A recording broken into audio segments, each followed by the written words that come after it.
मेरा नाम एहसान है। जब से हम इलाहाबाद गांव से चंदौली जिला है आए हैं तो ये मेरी कर्म भूमि बन चुकी है। तुम जब भी आओगी तो खोया हुआ पाओगी मुझे। मेरे तन्हाई में ख्वाबों के सिवा कुछ भी नहीं। मेरे कमरे को सजाने की तमन्ना है तुम्हें, मेरे कमरे में किताबों के सिवा कुछ भी नहीं। मैं गांव का पहला ऐसा लड़का था जो विश्वविद्यालय में एडमिशन लिया। तो जीवन में एक ऐसा पल आता है जो सोचने पर मजबूर कर देता है कि या अपनी पढ़ाई चुन ले या फिर किसी कंपनी में लोहा पीटने लगे। कि मन किया कि अब सब कुछ छोड़ छाड़ के वापस चले जाएं। लेकिन ये जो इलाहाबाद की धरती है ना, किसी भी विद्यार्थी को खाली हाथ नहीं जाने देती है। इस मिट्टी में जादू है। अत्याचार जो है, इतना अत्याचार मत कर दीजिए कि जनता जिंदा रहने को ही अपना विकास समझ ले। जो लड़के यहाँ पे रह रहे हैं वो खून का आंसू बहाते हैं कभी कभी भाई साहब। इस व्यवस्था को लेकर ये बदलनी चाहिए, ये व्यवस्था बदलनी चाहिए।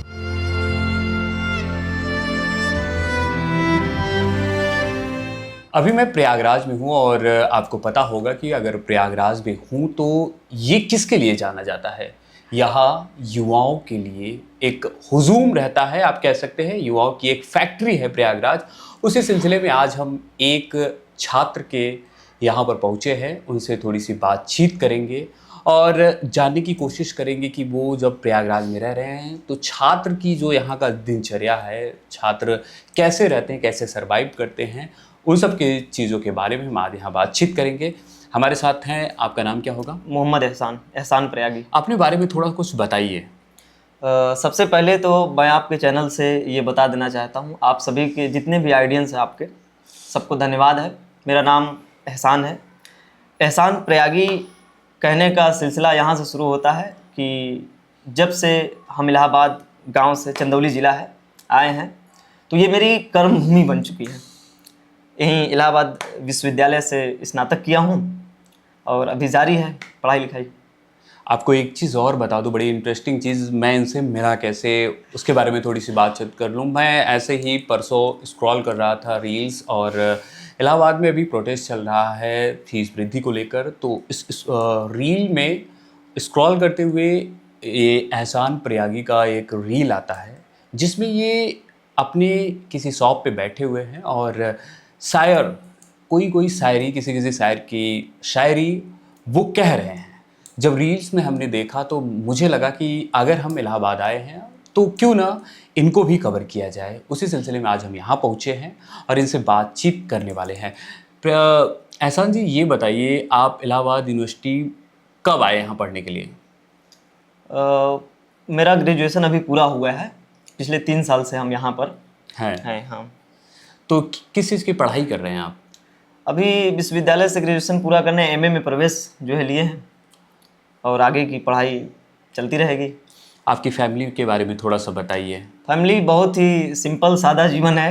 पिताजी हैं, किसान हैं, मैं हूँ, 2 बहनें हैं। तो जब आपके पिताजी आपको यहाँ भेज रहे थे तो क्या परेशानियाँ कुछ, जैसे कि आम जीवन में अधिकतर यही होता है कि जब कोई पिता अपने बेटे को अपने से दूर भेजता है तो तमाम चीज़ें, वो पैसे की किल्लत होती है लेकिन वो चाहता है कि बच्चा हमारा पढ़े। तो वो आपकी किस तरीके की फैमिली है? हाँ, हम लोग चूँकि नॉर्मल फैमिली से आते हैं, बहुत ही सिंपल ख़ानदान से, तो सभी का ये उम्मीद रहता है कि बेटा मेरा निकले गांव से, घर से, गांव का नाम, फैमिली का नाम रोशन करे। तो मैं भी निकल आया। जब शुरू में जब निकला था मैं इलाहाबाद विश्वविद्यालय में, जब मेरा चयन हुआ था तो मैं गांव का पहला ऐसा लड़का था जो विश्वविद्यालय में एडमिशन लिया। तो विश्वविद्यालय का ऐसा लगता था कि विश्वविद्यालय में एडमिशन ही मात्र नहीं हुआ है, पूरे गांव की खुशी थी, पूरे परिवार का खुशी था कि लड़का जो है विश्वविद्यालय में है। और पिताजी भी बड़े ही खुश थे इस बात को लेकर कि इलाहाबाद की धरती किसी को भी खाली नहीं जाने देती है, तो मेरा बेटा भी जाएगा तो खाली हाथ नहीं आएगा। इसी उम्मीद के साथ उन्होंने यहाँ पर भेजा और सफ़र जारी है।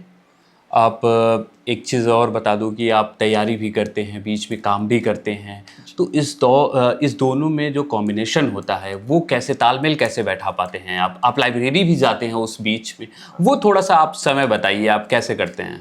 देखिए, आज की समस्या क्या है कि दरअसल युवाओं को वो प्रॉपर डिपेंड हो जाते हैं फैमिली पर, जबकि बहुत सारे युवाओं की घर की ये समस्या होती है कि वो किसी भी तरीके से उनके पिता, उनका घर परिवार उस लायक नहीं होता है कि 8,000 10,000 महीने बाहर रह के जो है वो उनको भेज सके। तो हम जो है शुरू से ही काम धाम, हम लोग साधारण फैमिली से हैं, तो दुकान काम करना, दुकान देखना ये शुरू से ही था। तो यहाँ पर भी आए तो यहाँ पर आप देख ही सकते हैं, यहाँ पर प्रयागराज फल मंडी है, बक्सी बांध। तो पहले पहले शुरू में जो है गए, देखें क्या स्थिति है कैसा, फिर पार्ट टाइम जो है जॉब करने लगे, यहीं से शुरू हुआ। फिर मुझे लगा कि कैम स्टूडियो टाइप का बना के रूम में ही जो है वीडियोस बनाया जाए, और बहुत दिन वीडियो बनाया, लेकिन मुझे अच्छा नहीं लगा। मुझे जो सच्चाई है उसे दिखाना चाहिए, उसमें छुपाने की क्या बात है। इसीलिए आप आजकल जो देख रहे होंगे वो मेरे ठेले का जो है व्यू आ रहा होगा, ठेले पर वीडियो बनाते हैं। ये ठेले पर फल बेचते हैं, और फल बेचने के दौरान अभी हम चलेंगे इनके जहाँ पर ये ठेला लगाते हैं वहाँ भी चलेंगे। फिलहाल बात ये कर लेते हैं, आप देख सकते हैं ये एक इनका मेज है, और मेज़ पर आप देख सकते हैं ये किताबें हैं, भगत सिंह की एक जेल डायरी है, यहाँ पर दीवार पर एक खिड़की रहती है।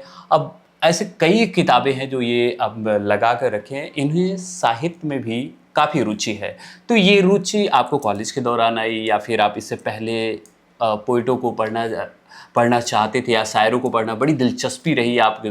जब हम लोग हिंदी मीडियम के छात्र रहे हैं, तो पहली बार जब हम विश्वविद्यालय में आए, तो विश्वविद्यालय में ऐसा लगा, पहली बार जब साहित्य का क्लास किए हम, तो पहली बार गर्व महसूस हुआ हिंदी का विद्यार्थी होने पर।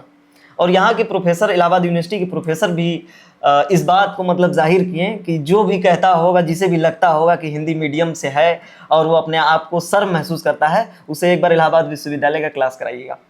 तो किए, और विश्वविद्यालय के दौरान ही शायरी से मतलब पुराना नाता है, दादाजी मेरे जो है कव्वाल हैं, तो धीरे धीरे सुनते समझते रहते हैं। और विश्वविद्यालय में जब पहली बार एंट्री हुई हमारी, तो वसीम साहब का एक शेर याद आया कि सलीका ही नहीं शायद उन्हें महसूस करने का, जो कहते हैं खुदा है तो नज़र आना ज़रूरी है, उसूलों पे जो आ चाहे तो टकराना ज़रूरी है, जो जिंदा हो तो जिंदा नज़र आना ज़रूरी है। यह चर्चित लाइन है। और तो ये जब मैं बोला तो पहली बार स्टेज पे आया विश्वविद्यालय में, मतलब आते हैं प्रोफेसर बोलते हैं कि मतलब कुछ कहिए, जिसको भी अपनी बात रखनी है कहिए। तो अचानक से जब मैं स्टेज पर गया, तो जब ये इस बात को जब बोले, तो अचानक से जितने विद्यार्थी थे सब, पूरा जो है माहौल तालियों से गूंज उठा।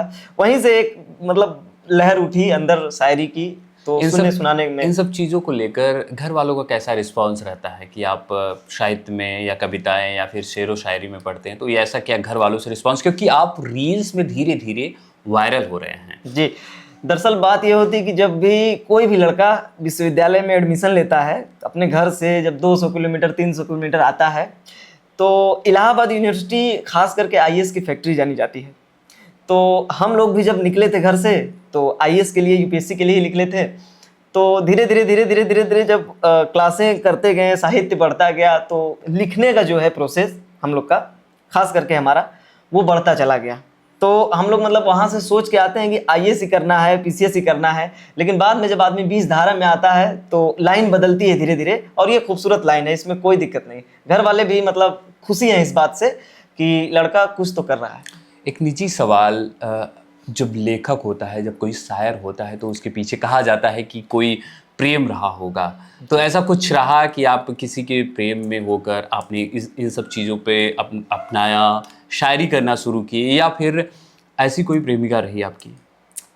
प्रेम तो जीवन का एक हिस्सा है, और मैं ये मानता हूँ कि अगर किसी को प्रेम नहीं हुआ है तो शायद जीवन उसका कहीं ना कहीं कुछ पॉइंट से अधूरा है। जॉन साहब का एक शेर है कि तुम जब भी आओगी तो खोया हुआ पाओगी मुझे, मेरे तन्हाई में ख्वाबों के सिवा कुछ भी नहीं, मेरे कमरे को सजाने की तमन्ना है तुम्हें, मेरे कमरे में किताबों के सिवा कुछ भी नहीं। तो कहीं ना कहीं प्रेम जो है वो किताबों से भी है, बहुत अधिक है। तो इसी शायद यही वजह है कि आप अपने काम के साथ साथ आप जिसकी भी आप किस चीज़ की तैयारी कर रहे हैं अभी? अभी एमए में जो है एंट्री होगी, एमए में जो है प्रवेश होगा, और नेट जीआरएफ के लिए ट्राई करेंगे।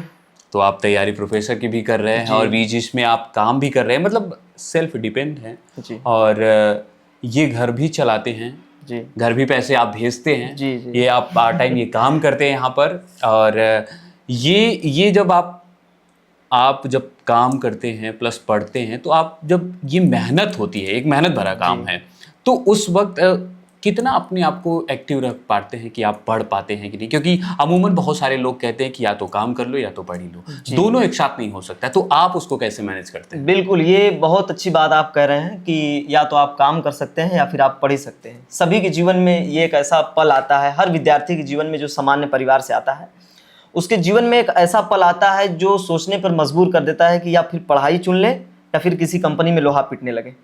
मेरे भी जीवन में बहुत सारे पड़ाव ऐसे आए कि मन किया कि अब सब कुछ छोड़ छाड़ के वापस चले जाएं, लेकिन ये जो इलाहाबाद की धरती है ना, किसी भी विद्यार्थी को खाली हाथ नहीं जाने देती है। इस मिट्टी में जादू है। तो मुझे लगा कि क्यों ना कुछ काम धाम करके अपना जीवन व्यतीत किया जाए। क्या करना है, 2-3 घंटे दुकान लगानी है, काम धाम भी हो जाता है, अपना पार्ट टाइम जॉब भी हो जाती है, पढ़ाई लिखाई भी हो जाती है। जिसे करना होगा, पढ़ाई करना हो, साहित्य में जाना हो, कविता करनी हो, स्क्रिप्टिंग करना हो, पीसीएस करना हो, कुछ भी करना हो, जिसे करना होगा उसके पास 1000 बहाने आएंगे, फिर भी उसे वो कर बैठेगा। आप जो काम करते हैं, जैसे कि आप ठेला लगाते हैं, ये ठेला लगाते हैं, तो आप एक छात्र हैं, वो भी इलाहाबाद यूनिवर्सिटी के, तो आपके दोस्त यार होंगे, जी कुछ फ्रेंड लड़कियां होंगी, कुछ लड़के होंगे। जी जी। तो आप जो काम करते हैं, अमूमन लोगों के मन में एक ये चीज रहता है, लोग क्या कहेंगे कि आप ठेला लगाते हैं फिर आप पढ़ते भी हैं, ये एक शर्म का जो होता है, ये आपके दिमाग में नहीं आया कि कैसे मेरा दोस्त क्या सोचेंगे? मैं अपने डायरी में एक बात बहुत पहले ही लिख चुका हूँ, चूँकि संघर्ष का विषय बहुत पहले से ही हम लोग के जीवन में है। मेरा एक डायरी में एक कोट है कि सबसे बड़ा रोग क्या कहेंगे लोग। तो हम लोगों के विषय में क्यों सोचें? आप बताइए कि अगर हम दोस्तों के विषय में सोच रहे हैं कि ये कहा जाता है ना कि शर्तें लगाई जाती नहीं दोस्ती के साथ, कीजिए मुझे कबूल मेरी हर कमी के साथ। तो अगर आप मेरे वाकई में दोस्त हैं, आप मुझसे वाकई में प्रेम करते हैं, तो आप मुझे मेरे हर शर्त पे मंजूर करने की कोशिश करेंगे। पत्थर है तेरे हाथ में या कोई फूल है, जब तू कबूल है तेरा सब कुछ कबूल है। तो अगर वो मुझे बेइज्जत भी करते हैं, मुझे इस बात की खुशी, अगर मेरा बेइज्जती करके उनको खुशी मिल रहा होगा तो मुझे इस बात की खुशी है, मैं उनकी खुशी में हमेशा शामिल रहूँगा। या फिर मुझे इज्जत दे दें या फिर मुझे बेइज्जत कर दें। कभी आपको ये ख्याल नहीं है कि आपकी ज़बान पे ऐसी इतनी लाइनें रटी हैं इतने शायरों की, तो आप भी कुछ लिखें और प्रोफेसर ना होकर आप कोई शायर या कोई कविता या पोएट बने, ऐसा कुछ ख्याल नहीं है? हाँ, ख्याल है, क्यों नहीं है। जब आदमी जीवन में संघर्ष करता रहेगा तो कुछ ना कुछ हासिल आ ही जाएगा। लिखने का दौर है, हो सकता है लिखने में ही आगे बढ़ जाया जाए, पोइट्री में ही आगे बढ़ जाया जाए। प्रोफेसर तो हर आदमी के जीवन में प्लान बी नाम की एक परिंदा होता है जो उसे उड़ान के वक्त कहीं ना कहीं छोड़ देता है। तो है, मेरे दिमाग में भी है, बहुत सारी जो है सपना है, उसको पूरा करना है, प्रोफेसर तक ही सीमित। और एक जो रिश्तेदार और घर वाले अक्सर पूछते हैं कि आप बेटा इलाहाबाद है, तो क्या है, शादी हो चुकी है आपकी? नहीं, अभी तो छात्र जीवन है महाराज। तो क्या है कि बेरोजगारों को कौन पूछता है? तो ये भी है कि अब शादी प्रेशर तो आता ही होगा, क्योंकि इलाहाबाद की मोस्ट ऑफ द ऐसे लड़के हैं जिनकी एज 25 के इधर उधर हो रही है, परिवार से प्रेशर आने लगता है। तो आपके परिवार में जाहिर सी बात है, अभी ग्रेजुएशन पूरा हुआ है हमारा, 22 साल उम्र है हमारी, और अभी ऐसा कुछ बात नहीं है। अभी बस लड़के को पढ़ने दिया जाए, आगे बढ़ने दिया जाए कि सोच पिताजी जो है, यही सब, मतलब शादी उदी का भी जिक्र नहीं आ रहा है। आप जुनून को लेकर आप अपनी इस चीज़ के जो चीज़ आप कर रहे हो उसको जिंदा रखने के लिए कोई लाइनें आप अपना रखते हैं? जो जिंदा हो तो जिंदगी की जीत पर यकीन कर, अगर कहीं है चांद तो उतार ला जमीन पर। ये गम के और 4 दिन, सितम के और 4 दिन, ये दिन भी जाएंगे गुजर गए 1000 दिन। कभी तो आएगी इस चमन पे बाहर की नज़र, तू जिंदा है तो जिंदगी की जीत पर यकीन कर, अगर कहीं है चांद तो उतार ला जमीन पर। किसी स्पेशल शंकर शैलेंद्र साहब की ये कविता हमेशा मेरे दिल में पनपती रहती। मैं जब भी उदास बैठता हूँ, तन्हाई में बैठता हूँ, मुझे ये लाइनें बड़ी ही मोटिवेट करती हैं कि तू जिंदा है तो जिंदगी की जीत पर यकीन कर, अगर कहीं है चांद तो उतार ला जमीन पर। अगर हमारे जितने दर्शक हैं, अगर किसी प्रेमिका को अपनी जी, अगर कुछ लाइनें अगर देनी चाहे आपको, अगर याद हो तो कुछ ऐसी लाइनें जो अपनी प्रेमिका के लिए अच्छी लाइनें दे सकते हैं, अगर उन्हें। मुनव्वर राना साहब का एक शेर आप सभी के लिए नज़र है। कभी खुशी से खुशी की तरफ नहीं देखा, कभी खुशी से खुशी की तरफ नहीं देखा, तुम्हारे बाद किसी की तरफ नहीं देखा। ये सोच कर कि तेरा इंतज़ार लाजिम है, तमाम उम्र घड़ी की तरफ नहीं देखा। चले तो तमाम उम्र घड़ी की तरफ नहीं देखा, और बिछड़ते वक्त बड़े मुतमईन थे हम दोनों, किसी ने मुड़ के किसी की तरफ नहीं देखा, कभी खुशी से खुशी की तरफ नहीं देखा, तुम्हारे बाद किसी की तरफ नहीं देखा। तो क्या मैं इसको ये भी मानूं कि ये शायद आपका प्रेम है, जी। आप जिनको प्रेम करते हो, ये आपके दिल से निकली हो आवाज़? जी हाँ, उन्हीं के लिए सब कुछ, तो प्रेम के लिए ही तो सब कुछ चला जा रहा है, दुनिया चली रही है उसी पे साहब।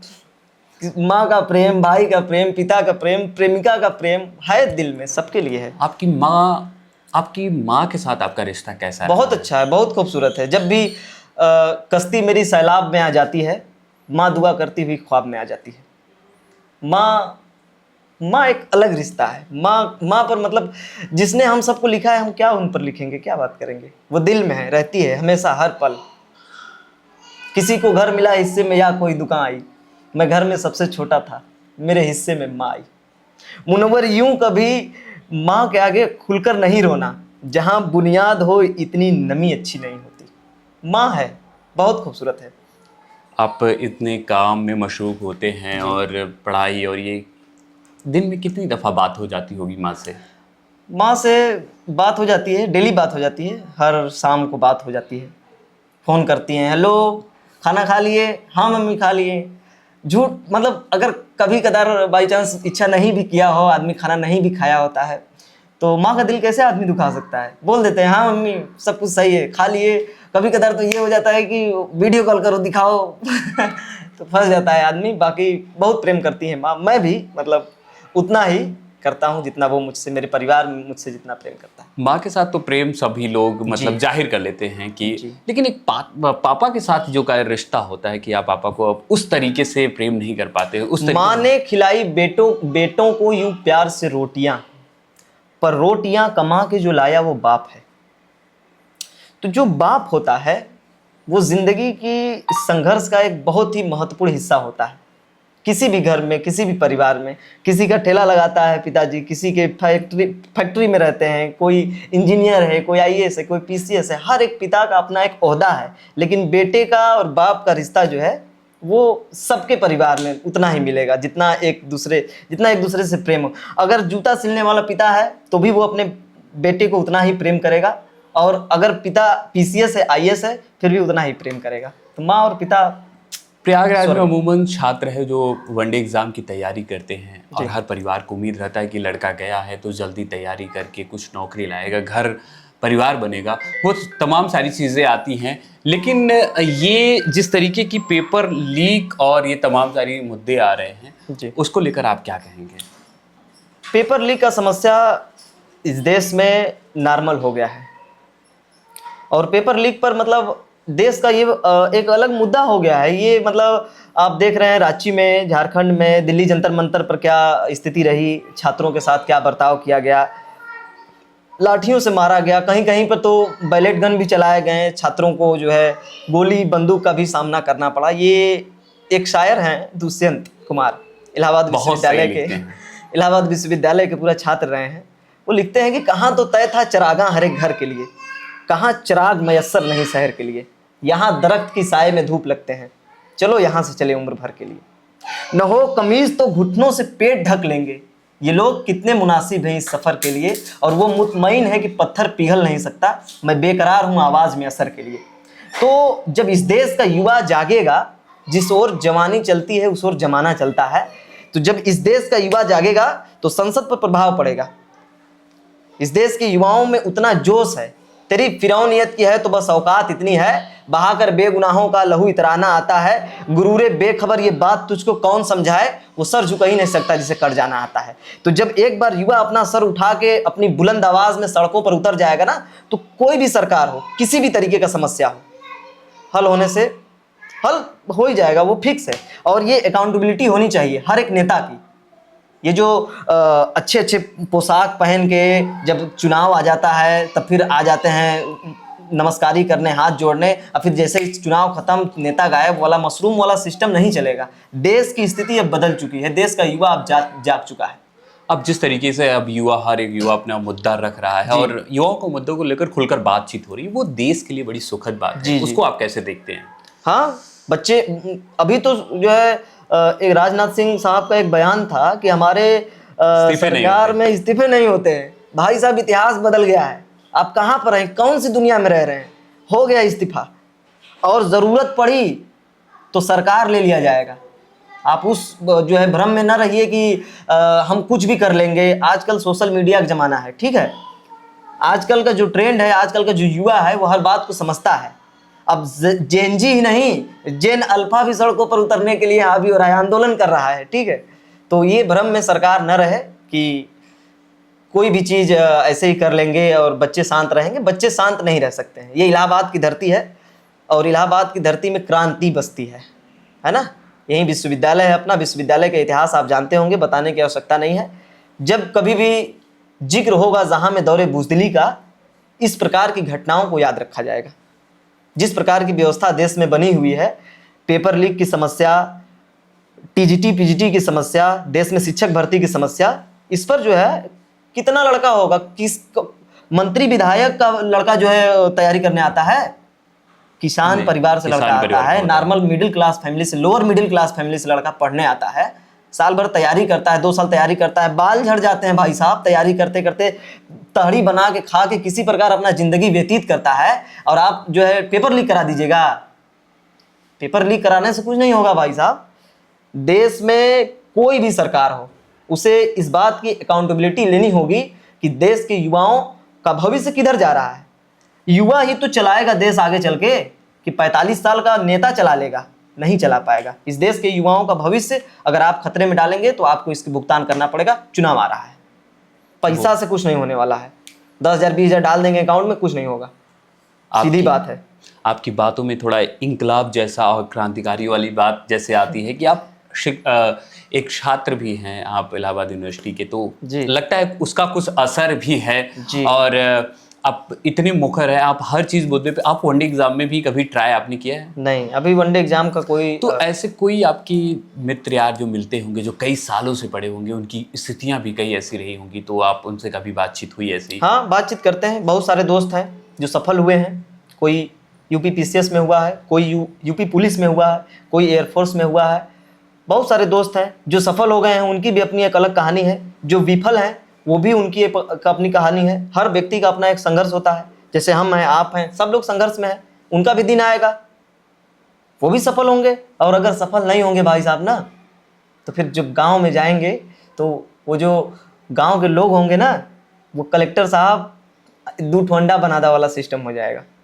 तो उनको सफल होना बहुत ज़रूरी है। देखते हैं कभी कभी आँखों से आंसू टपक जाती है उनकी स्थिति को देखकर, लेकिन क्या करें, लोग लगे हुए हैं। मैं यहाँ पे रह रहा हूँ तो मैं छात्रों के जीवन से वाकिफ़ हूँ। मैं एक छात्र हूँ, तो मुझे लगता है कि जो लड़के यहाँ पे रह रहे हैं वो खून का आंसू बहाते हैं कभी कभी भाई साहब, इस व्यवस्था को लेकर। ये बदलनी चाहिए, ये व्यवस्था बदलनी चाहिए। इस मुद्दे पे जब बात करता हूँ तो जब उन बच्चों की बात आती है, जो बच्चे यहाँ से पता नहीं कितने सालों से तैयारी कर रहे हैं, जिनके घर पे बार बार फ़ोन आता है, वो अब घर पर बात करने से भी कतराते हैं, उनकी स्थिति सोचकर ऐसा लगता है कि, और फिर ये इस तरीके की पेपर लीक, तो फिर ऐसा लगता है कि सरकार को कहीं ना कहीं जवाबदेही तो तय करनी ही। बिल्कुल बिल्कुल, अगर जवाबदेही नहीं देंगे तो आप किस लिए हैं? कुर्सी है आपका, जनाजा तो नहीं। जब कुछ कर नहीं सकते तो उतर जाइए। उतर क्यों नहीं जाते? कुर्सी पे बैठे हैं ना भाई साहब, अब किस लिए बैठे हैं? देश की जनता आपको किस लिए बैठाई?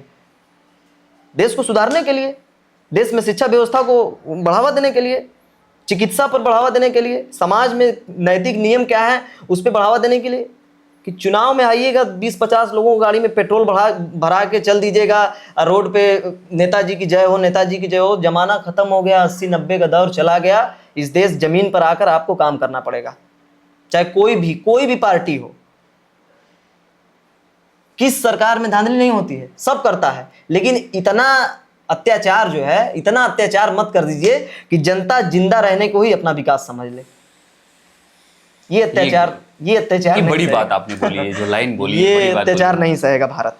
ये है एहसान प्रयागी, और बहुत बहुत धन्यवाद। मैं आपसे मिला और आपसे इतनी, अभी तक तो रील्स के जरिए ये पता था कि ये शायरी पढ़ते हैं, शायरी लिखते हैं, और तमाम तारीखें। अब आज जब हम इनसे मिले तो इनके संघर्षों के बारे में जाना, विद्यार्थियों पे ये क्या मत रखते हैं उसके बारे में जाना, इनके परिवार के बारे में जाना। और हम चाहेंगे कि आप ऐसे ही स्ट्रगल में लगे रहिए और जल्द से जल्द बहुत सफल धन्यवाद। होइए। आप जैसे लोगों को सफल होना बहुत ज़रूरी है। बहुत धन्यवाद आप जैसे नेक दिल वाले लोगों का सफल होना बहुत ज़रूरी है। और ये आप देख सकते हैं, ये इनका कमरा है। इनके कमरे में ओशो की भी तस्वीर लगी है और ये अब्दुल कलाम की भी तस्वीर लगी है। यहाँ पर अंबेडकर जी की एक तस्वीर लगी हुई है। कुछ किताबें हैं, जो किताबें आप ये शायरियों की कुछ किताबें हैं, कुछ उपन्यास की कुछ किताबें हैं और एक छोटा सा घर, जैसे इलाहाबाद में लड़के रहते हैं 4 बाई 4, ये रूम जैसा एक बिस्तर एक नीचे लगा हुआ है और कुछ खाने के सामान आप देख सकते हैं, गैस है। यही इलाहाबाद प्रयागराज में जितने भी लड़के रहते हैं सबका यही एक अपना एक छोटा सा, जिसको कहते हैं एक छोटा सा घर होता है। उसी घर में संघर्ष भी चलता है, उसी घर में दुख के आंसू भी रोते हैं, सुख के भी आंसू रोते हैं। वो तमाम बातें जो किसी से इस कमरे से बाहर नहीं जाती, वो इसी कमरे में सब कुछ कर लेता है कि वह तैयारी के दौर में, संघर्ष के दौर में। और उसी दौर में हैं एहसान प्रयागी जी। अभी हम ये जो करते हैं, आप ये बड़ी बात है, ये जो पढ़ाई के अलावा और शिक्षा के अलावा, शायरियों के अलावा भी ये चीज़ करते हैं अपने घर को चलाने के लिए भी, अपना यहाँ पर खर्चा चलाने के लिए, उसको भी हम दिखाएंगे। फिलहाल एहसान प्रयागी जी से बातचीत करें, आप हमसे बातचीत करें। बहुत बहुत धन्यवाद आपका मेरे से बात करने के लिए।